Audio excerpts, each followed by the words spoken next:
Yun oh, yung balat. Yun. Grabe. Hindi ka mauumay pag ganitong luto ng dinuguan.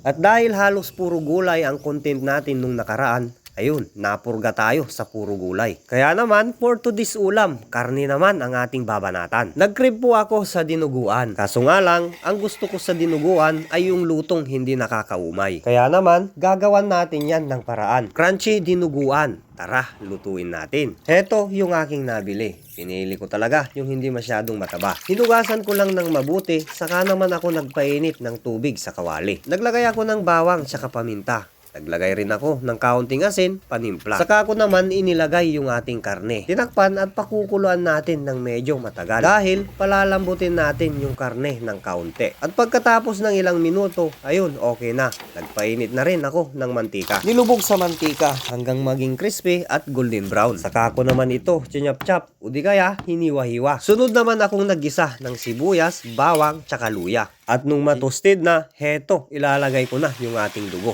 Timplado na po ito ng suka at saka asin. Kaya kung mapapansin nyo, hindi na siya buo-buo. Naglagay ako ng paminta at bitchin, pampalasa. At ang panghuli, yung siling haba na hiniwa-hiwa ko na. Hinalo-halo at pinakuluan hanggang lumapot. Pagkatapos ng ilang minuto, heto, okay na. Hinango at diretso kong hinalo sa ating karne. Ito yung aking paraan para sa malutong na dinuguan. Kailangan lang natin paghiwalayin sa pagluluto yung karne tsaka yung kanyang dugo para mapanatili natin yung lutong ng ating karne.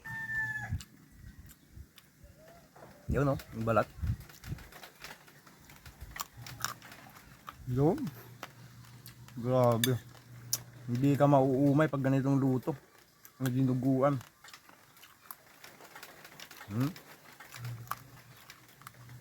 Ayos. Ulam, pulutan. Pwedeng pwede.